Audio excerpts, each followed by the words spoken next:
அதிசயங்கள் செய்கிறவர் நம் அருகில் இருக்கிறார்.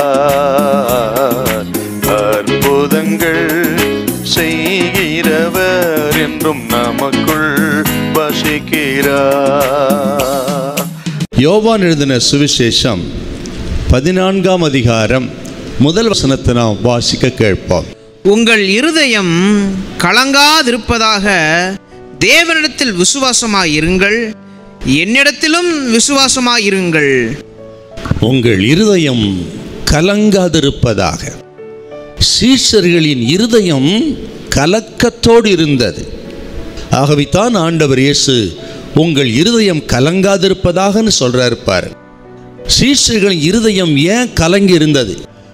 ஏன் அவர் கலங்கினாங்கன்னு கேட்டீங்கன்னா, இதற்கு முந்தைய அதிகாரத்தெல்லாம் நீங்கள் வாசித்து பார்த்தீங்கன்னா ஆண்டவர் இயேசு சொன்னார் யோவான் 13:33 உங்களை விட்டு நான் பிரிந்து போகிறேன் அப்படி சொன்னார். அது மட்டுமல்ல, யோவான் 12ஆம் அதிகாரத்தில் நீங்கள் 32-33 வாசித்து பார்த்தீங்கன்னா நான் மரணமடைய போகிறேன் என்றும் ஆண்டவர் இயேசு அங்கே சொன்னார். இப்படி பிரிந்து போகிறேன், மரிக்க போகிறேன் என்று சொன்ன வார்த்தை அவர்களை கலக்கிவிட்டது.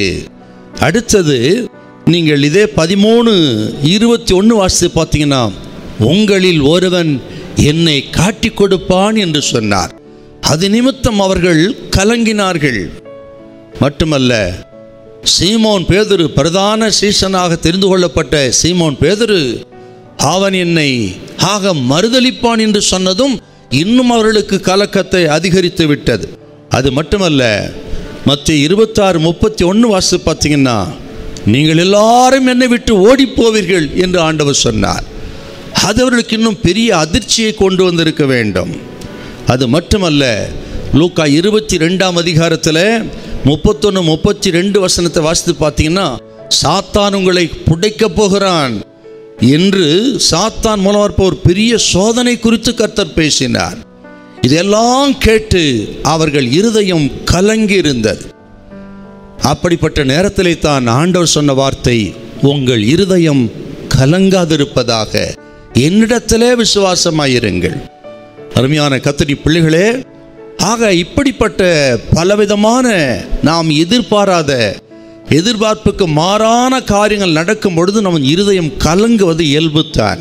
இது கேட்கிற உங்களை பார்த்து ஆண்டவர் சொல்லுகிறார், உங்கள் விருப்பத்துக்கு மாறாய் காரியங்கள் நடக்கும் பொழுது, எதிர்பார்ப்பதுக்கு மாறாக நடக்கும் பொழுது, எதிர்பார்த்தது நடக்காத பொழுது, எதிர்பார்ப்பது கண்ணு கெட்டின துறவிலும் இல்லாத பொழுது உங்கள் இருதயம் கலங்குவது இயல்புத்தான். இந்த நாட்களில் ஆண்டவர் சொல்லுகிறார், பயப்படாதீங்க, கலங்காதீங்க, ஆண்டவரிடத்தில் விசுவாசமாயிருங்கள், அவர் உங்களை கைவிடவே மாட்டார். ஹல்லேலூயா, ஹல்லேலூயா.